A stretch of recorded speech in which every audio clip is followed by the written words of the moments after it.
Okay.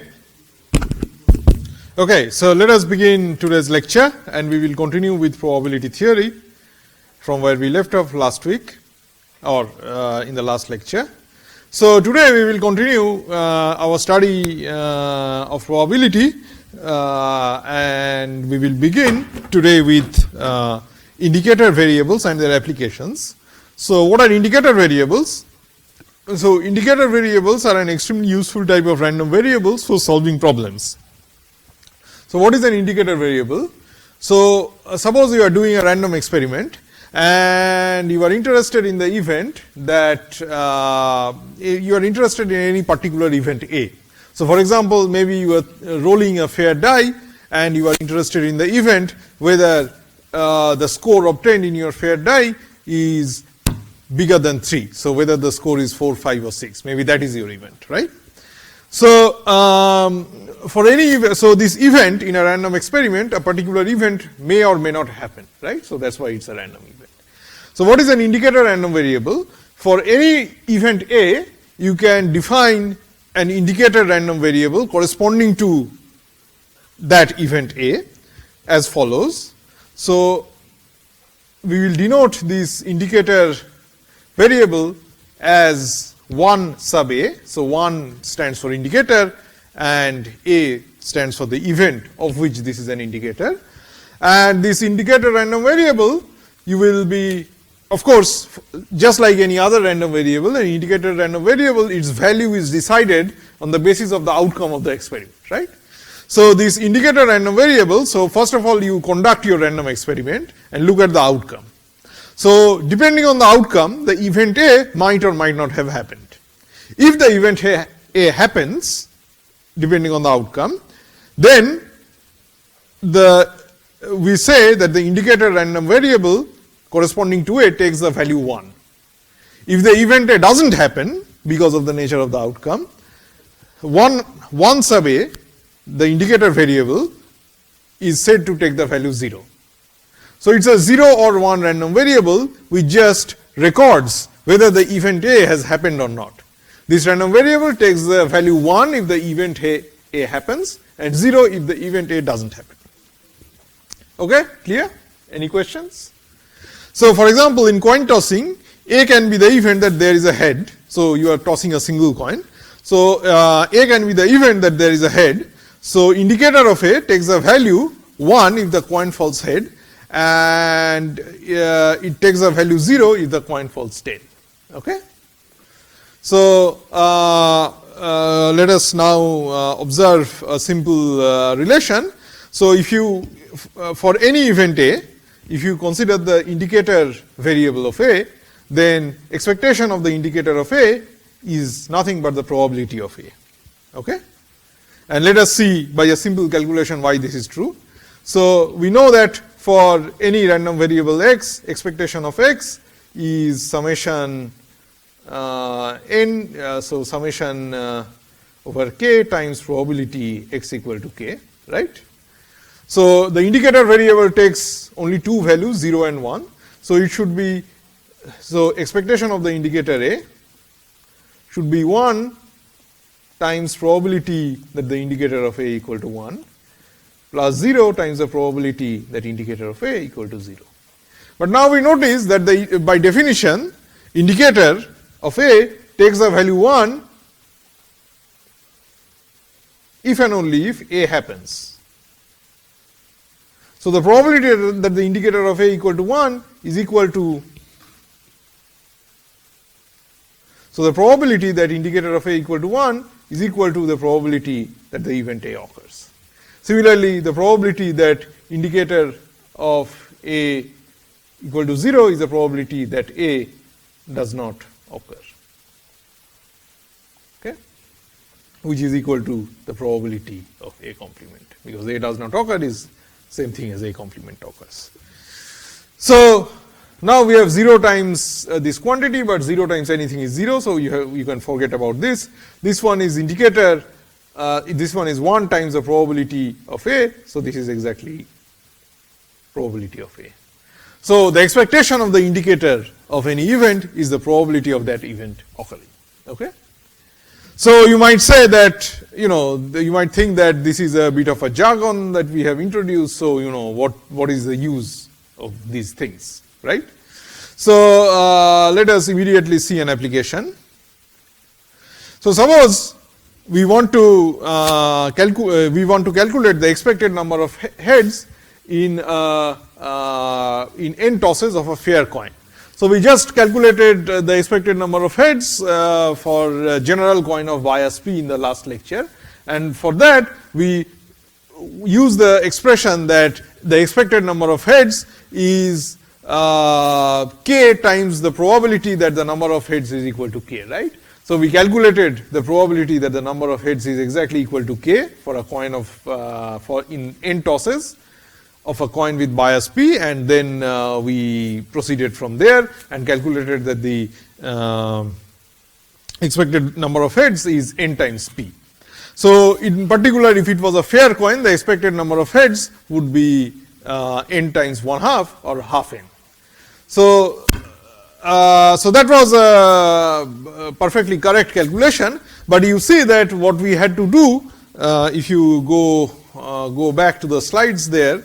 So, what we had to do was to actually calculate all the probabilities of the number of heads being exactly equal to various numbers, right.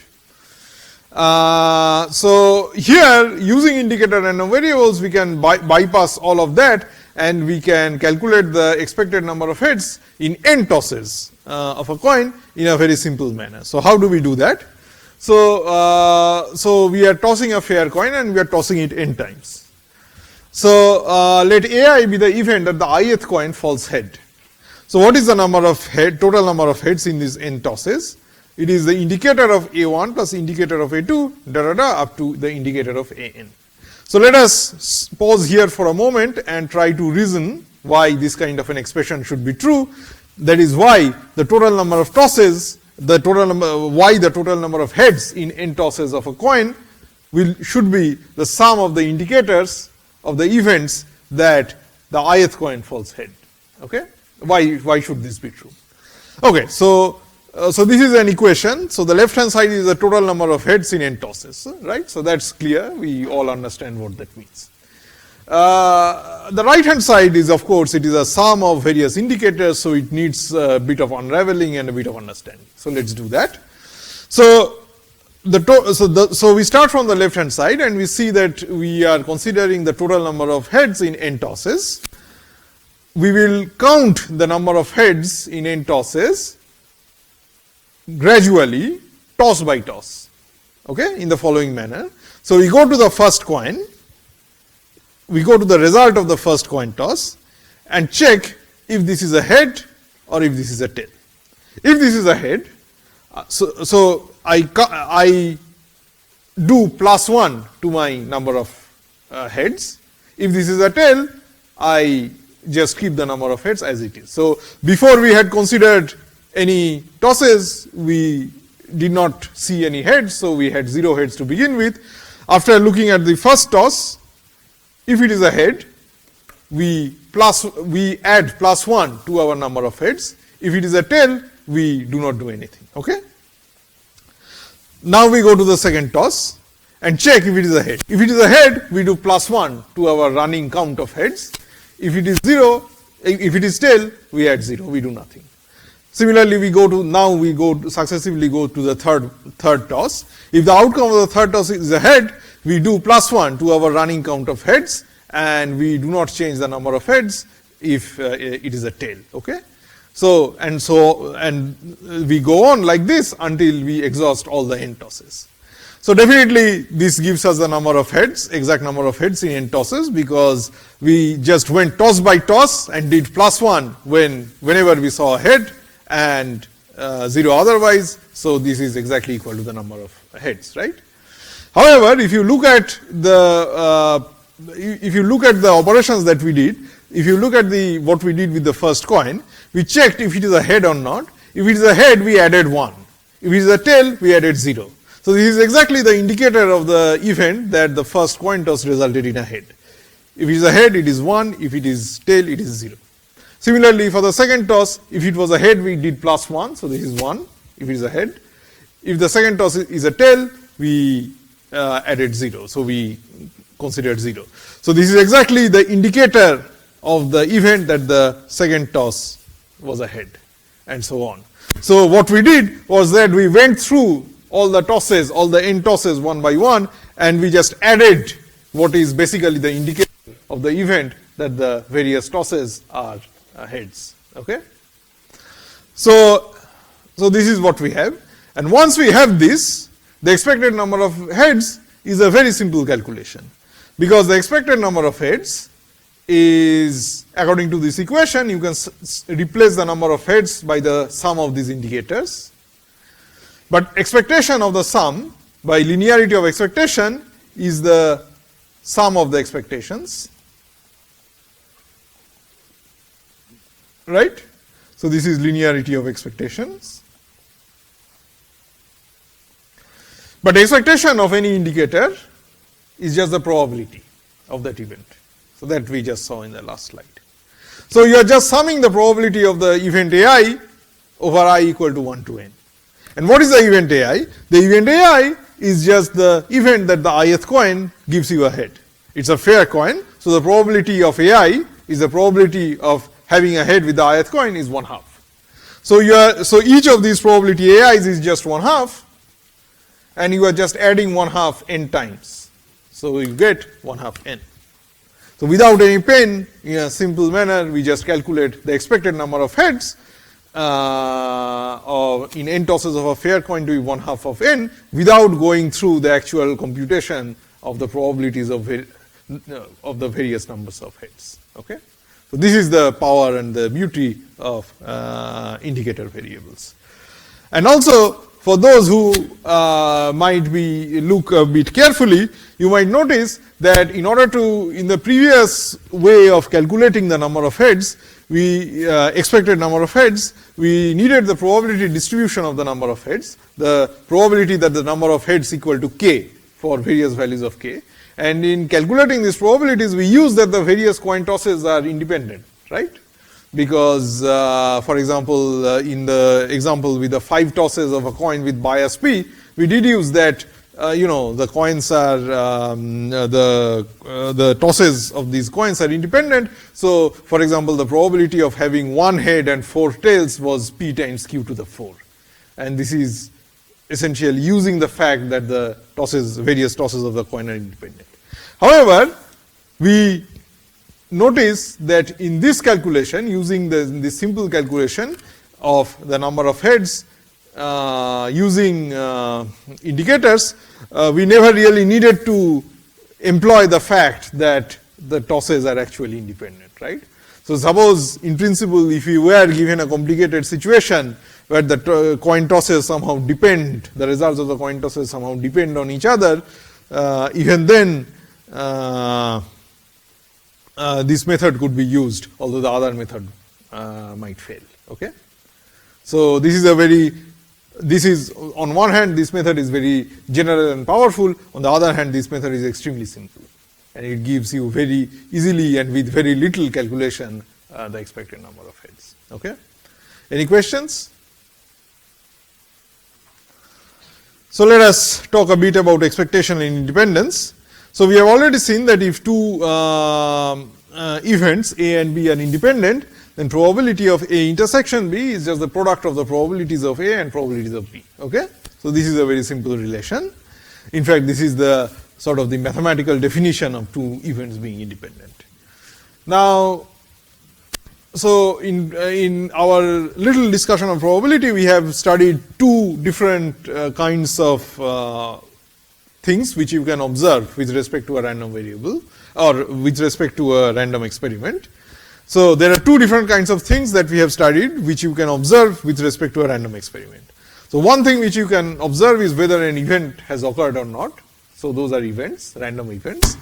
The other thing which you can observe in relation to a random experiment is a random variable. So this, you just observe the outcome of the random experiment and feed this outcome into a function.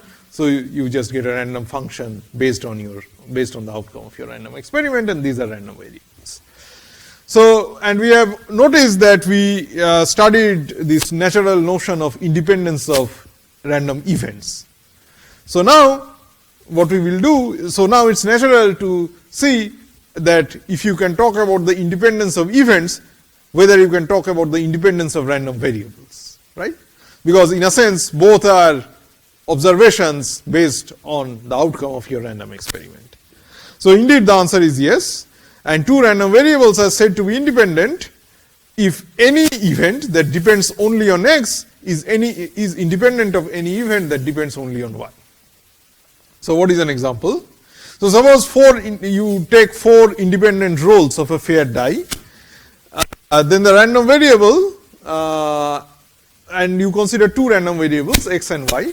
So, there are 4 independent rolls of a fair die. So, the random variable x is the sum of the observations of the first 2, and the random variable y is the sum of the observations on the second 2, okay, third and fourth.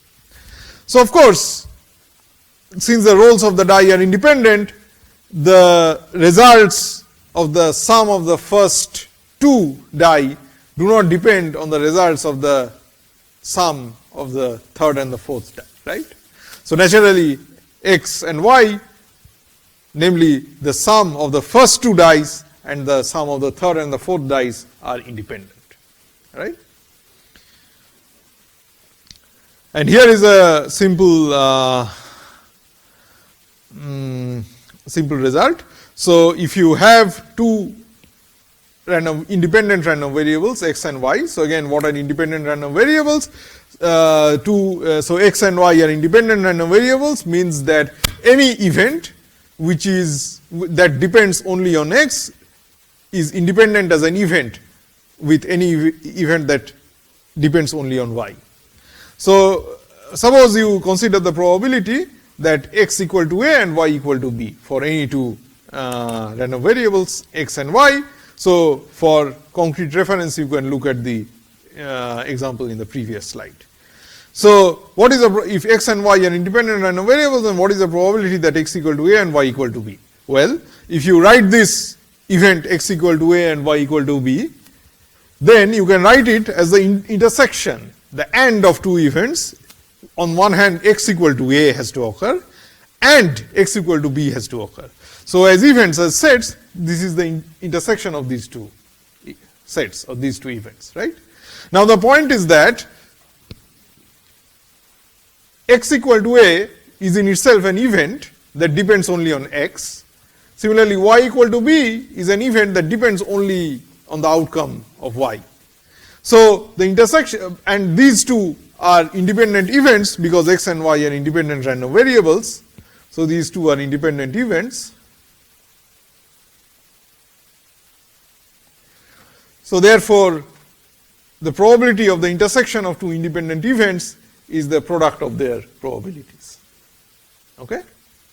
So, naturally you get probability x equal to a times probability y equal to b, and we started with probability x equal to a comma y equal to b. So, this is just a simple sort of just understanding what it means for 2 random variables to be independent, right. The simple consequence of that. And now, but immediately we see that this has a very nice implication. It has this equation, although very simple, has a nice implication that now if x and y are 2 independent random variables, then the expectation of their product is the product of their expectations. Okay?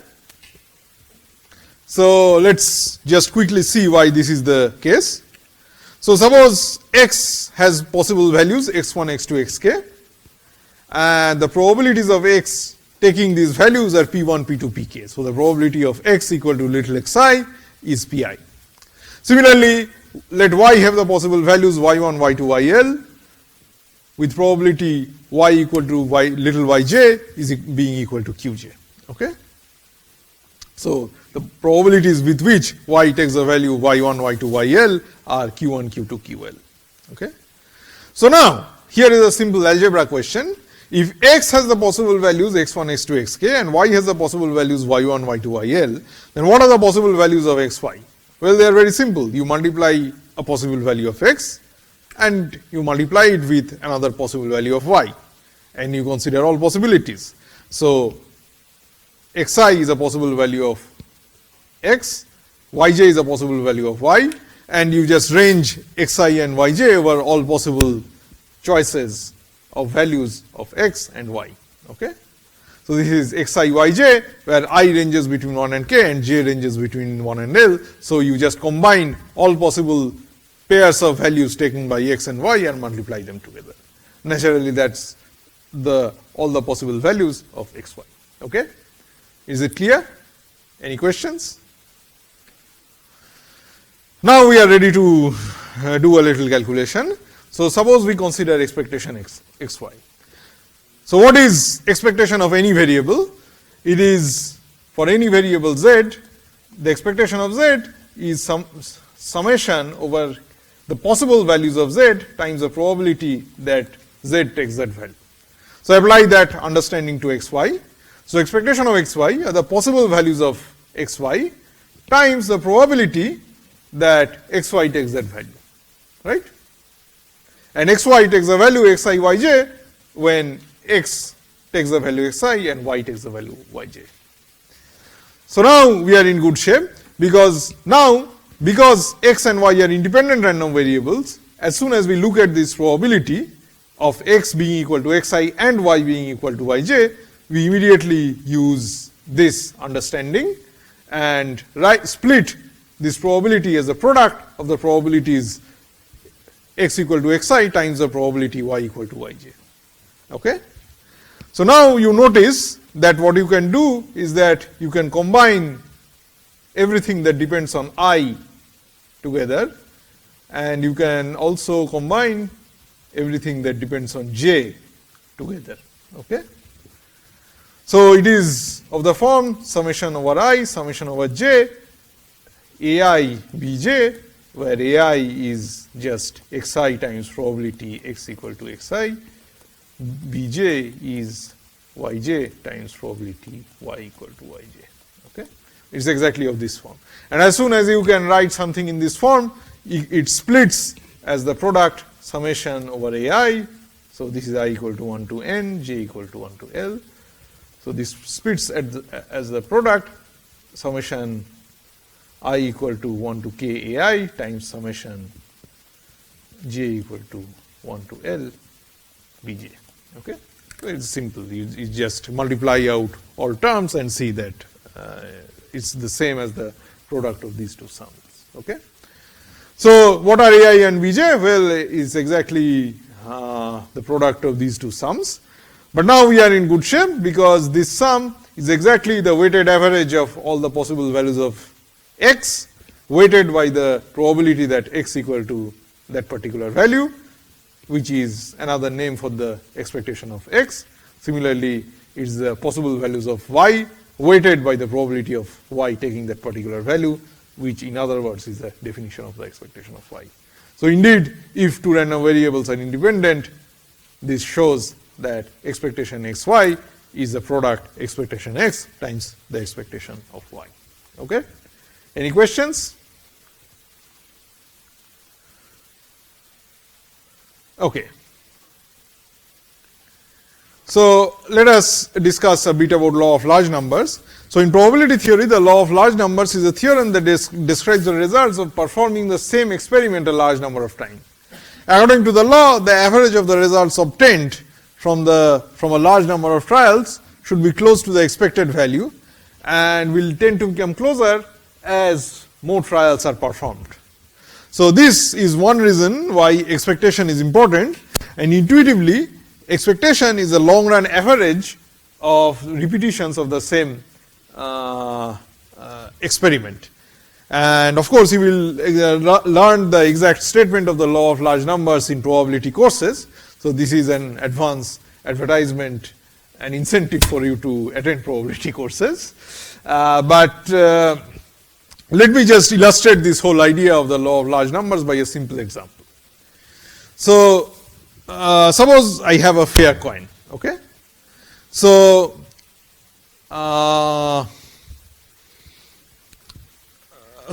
again let us, so I have a fair coin though, so the probability of getting a head in a single toss is 1/2. So, if I just toss the coin one time, a single time, what is the expected number of heads? Well, the number of heads in one single toss could be 1 with probability 1/2 and 0 with probability 1/2, right.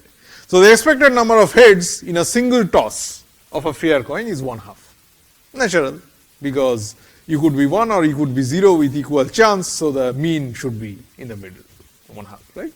So, the expected number of heads in a single toss of a fair coin is 1/2.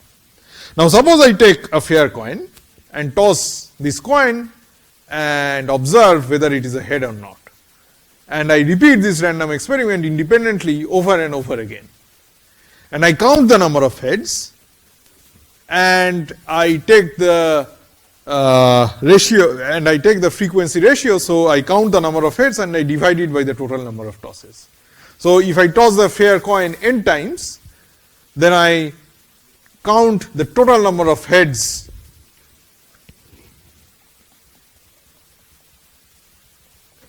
in n tosses and divide it by n. Okay? So, this is some random number, right, because the number of heads in n tosses is going to be random. What the law of large numbers is saying is that if you take the number of heads in n tosses, then it will converge. So, so this is a random number, a random number. Let us call it x n. Now, what is the mean of x n?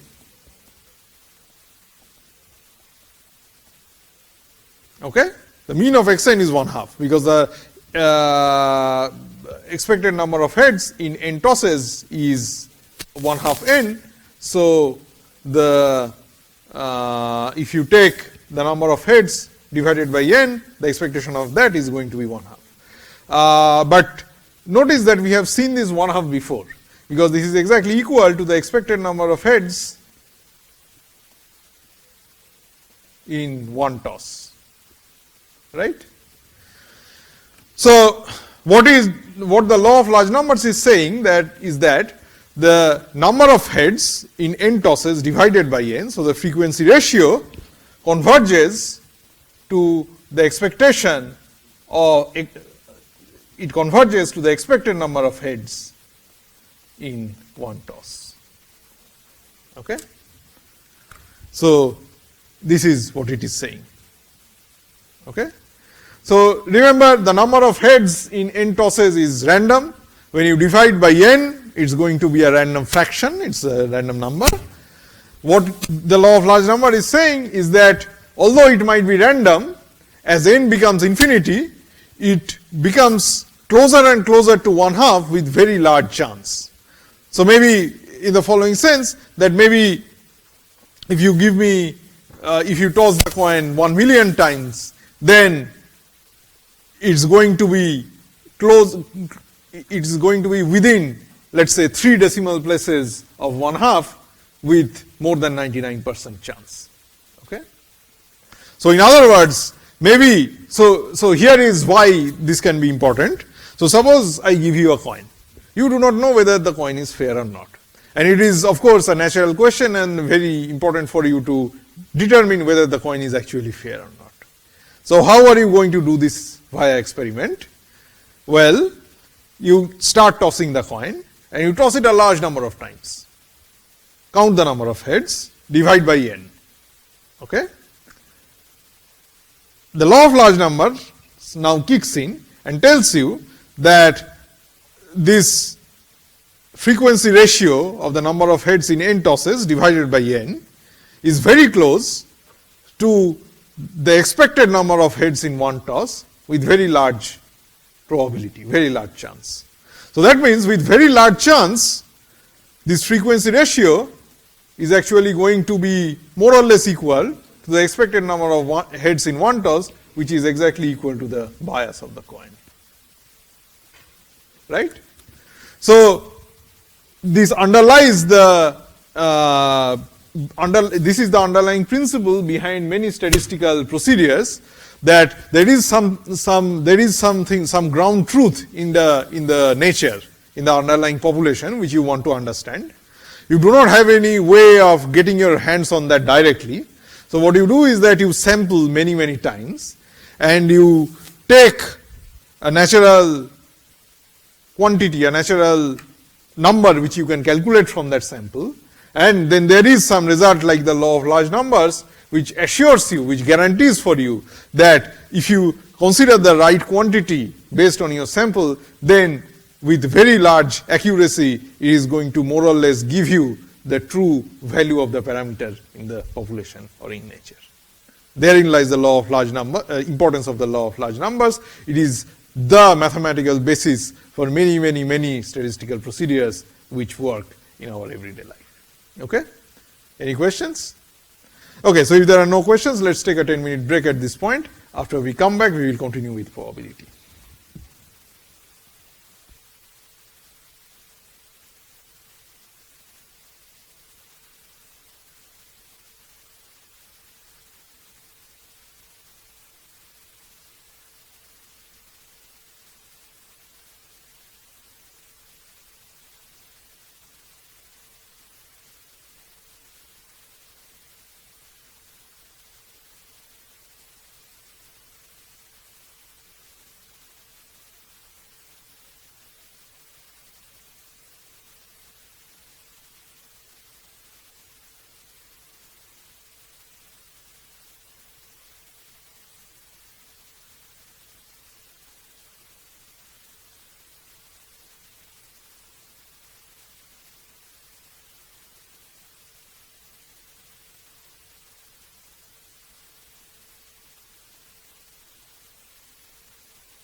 Okay, so let us continue with our study of probability.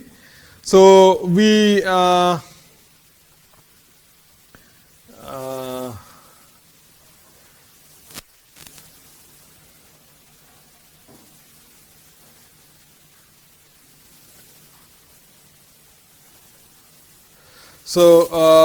previously we studied a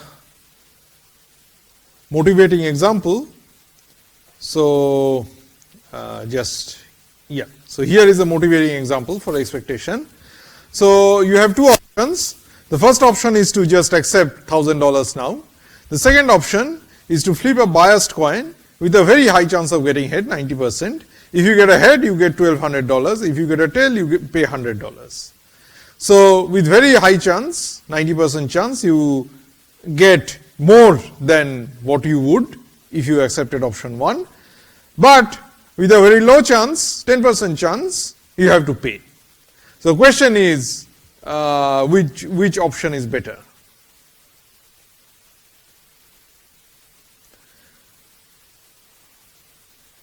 So let us compute the expected value. So we will go by expected values, and so basically in the option 1 there is no randomness, so it's just $1,000, take it or leave it. In option 2 there is randomness involved, so what we will do is that we will calculate the expected value, the expected amount of money that you can get if you go by option 2, and compare that expected value, the expected money from option 2 with $1,000. If the expected money you get from option 2 is more than $1,000, we will go with option 2. If the expected amount of money you get from option 2 is less than $1,000, we will go with option 1. So let's compute the expected value of your of the money you can get in the option 2. So with so the amount of money you get in option 2 is $1,200 with probability 90%. So in fractions it is 0.9, and with probability 10% in fractions 0.1 you lose $100. So minus 100, right? Because you are losing the money. So if you calculate this, it is 1070. So so this is the amount of money you can get after $1,000. After in the expected amount of money you can get if you go by option 2. Now the law of large numbers tells you that if you are made this offer every day for the next 365 days, your average winning over that period will approach the expected winning value of 1070, right? So if you if this offer is made every day for the next 365 days, so a large number of times, then on every particular day you could gain $1,200, you could win and gain $1,200, or you could lose and have to give up $100. But on the average, if you take the average over a long period of 365 days, then by the law of large numbers, that average will be close to the expected value, the expected money you can get in a single trial, in a single day, and that money is $1,070. Since 1,070 is bigger than $1,000, so you should take option B. Okay? Any questions? So let us now go on to study Benford's law. So Benford's law has many applications. So just to give you a preview, it has even applications in detecting financial fraud. So, but first let us look at what Benford's law is talking about. So a set of numbers is said to satisfy Benford's law if the leading digit, so if you have a bunch of numbers, let's say some population figures of various countries, or let's say the GDPs of various countries, or some large and complicated numbers like that, then the first digit, the leading digit cannot be 0, right? Otherwise there will be no digit there. So the leading digit is anything between 1, 2, 3, 4 up to n. So the Benford's law, so if you, or you can think of the sort of the numbers appearing in various kinds of directories in the olden days. So Benford's set of numbers is said to satisfy the Benford's law if the chance or the frequency of a particular digit between 1 and 9 to occur as the leading digit. So you look at a large number of these numbers, you look at many of these numbers from your table or handbook or wherever your data set is stored, and you look at the leading digits of these numbers. These leading digits are between 1 and 9. So for example, if you fix 1, for instance, if you fix the leading digit 1, you count how many of these numbers have the leading digit 1.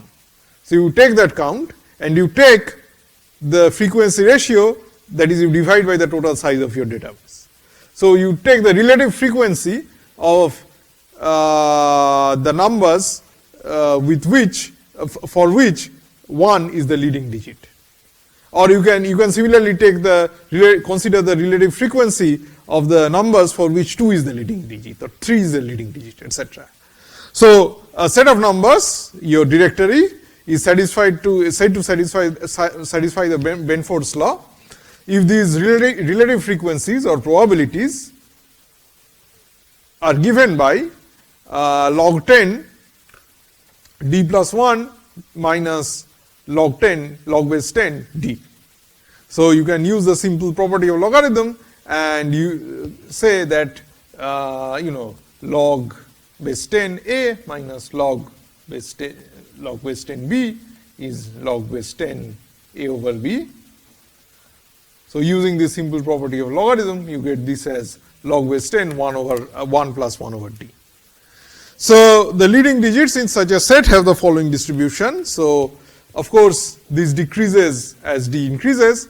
So the relative frequency of 1 is the highest, the relative frequency of 2 as the leading digit is the next highest, the relative frequency of 3 as the leading digit is the third highest, and so on. Okay?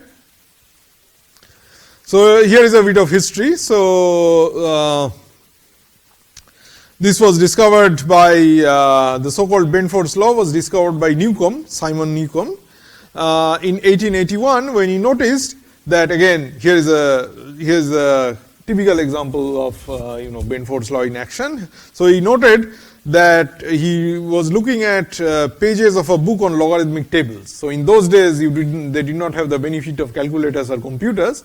So when they needed to do some calculations, for example, for the chemistry lab, they had to sort of look up logarithmic tables and do these calculations. So he was looking carefully at the front pages of a book on logarithmic tables, and he noticed that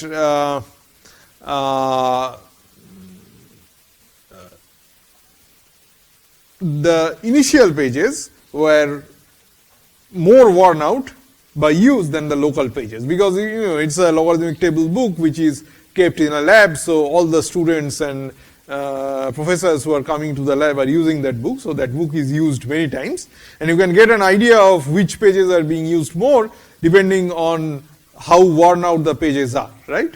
And he noticed that the initial pages are more worn out than the later, and the initial pages contain precisely the numbers which were beginning with 1 or 2, etc. Whereas the later pages are contain the numbers which began with 8, 9, so bigger digits. So from there he concluded that in nature, typically the logarithmic, so more numbers had, or more frequently occurring numbers in natural experiments had their leading digit to be smaller, so 1, 2, etc., which is actually in agreement with this law, right? Because it says that the relative frequency, the chance of your typical number starting with 1 is the highest, the chance of the typical number, the log is the chance of the typical number starting with 2 is the next highest, and it goes on decreasing with as you increase the value of the first digit. So, so the heuristic understanding is the following. So when we make logarithmic tables, we list the values of log x uniformly, and we focus only on numbers between 1 and 10. So, so x starts with the digit 1 if x is between 1 and 2, and it starts with the digit 9 if x is between 9 and 10. So, now if x starts with the, so x starts with the digit 1 if log x is between log 1 and log 2, and it starts with the digit 9 if log x is between log 9 and log 10. The interval, now here is the catch, the interval log 1 to log 2 is much wider than the interval log 9 to log 10. Okay? And these are essentially, the ratios of the widths are essentially given as in this diagram. So, so it was discovered by Newcomb, but it did not. So this is the original discoverer, but notice that it is not known as Newcomb's law. It is known as Benford's law, whereas Benford was much later. He was born in 1883, not very long before Newcomb actually died. So, in 1938, the law was discovered by engineer and rediscovered by engineer and physicist Frank Benford, who tested it against 20 sets of data such as surface areas of rivers, populations, physical constants, number of numbers in a volume of Reader's Digest, and so on. So in today's lecture, a little while ago, we had discussed about another law, which is the law of large numbers, and the law of large numbers is a mathematical law. It's a mathematical theorem. It's just that in this module we are not going into the details of the law of large numbers as a mathematical theorem, but trust me, there is a concrete mathematical theorem to back up the law of large numbers. In Benford's law, there is nothing like that. It is like a empirically observed law. Okay, so it's just experiment. It's just a sort of a law of nature, it's experimentally observed. So there are many applications of Benford's law. So for example, Benford's law is used to determine the optimal way to store numbers. Benford's law is used to detect fraud and assure data integrity, and so on. So here is a simple application of Benford's law. So fraud detection. Here is a list of various countries, and here is the area. Okay, so there are two possible columns containing candidates for the area of these two countries. One of these columns is real, so it gives you the actual areas of these countries. The other column is a fake, is filled with fake data, so it gives some fictitious numbers which are not really the areas of these countries. But at the outset, you do not know which column is the true area and which column is the fake data. So what we will do is that we will detect the fake candidate for the areas using Benford's law. So the idea is that you take these, so here is the basic idea, you take these numbers and you calculate the frequency or the relative frequency of the various digits which occur as the leading digit in these areas. So for example, in the first number, the leading digit is 7, in the second number, the leading digit is 9, in the third number, the leading digit is 3 in the right hand column. So you calculate the relative frequencies of 7 occurring as the leading digit, you calculate the relative frequency of 9 occurring as the leading digit, you calculate the relative frequency of 1 occurring as the leading digit, relative frequency of 2 occurring as the leading digit, and so on. So for every number between 1 and 9, you calculate the relative frequency in this list, in this table, of that number between 1 and 9 to occur as the leading digit in this long list of numbers. And you check whether these relative frequencies roughly correspond to Benford's law or not. So if they don't, then it's most likely fake. So that's the whole idea. So here is an example of this principle in action. So John Smith, not his real name, was a salesman for a medium-sized corporation, and his lifestyle required more money than he could earn legitimately, and he regularly altered any expense receipts he collected, which began with the number 1. So he did company travel and things like that. So he had receipts, and he submitted these receipts for reimbursement to the company. Of course, if he would, so he did not take a chance to sort of commit a fraud with every possible receipt he submitted, because then the chances of getting caught are very large. So what he did was that he made a rule that every receipt comes with a number. So, and these numbers kind of appear randomly. So in this long number which appears as the identity or the token of that receipt, if that number began with 1, he committed a forgery with that receipt and claimed more money. And in this way he was getting richer and richer. So some of the bills which he submitted, which did not began with 1, so whose numbers began with 2, 3, 4, etc., they were okay, everything was fine. But as soon as the token or the number pertaining to the receipt began with the digit 1, he inflated the claim and got extra money. So that's how he was continuing.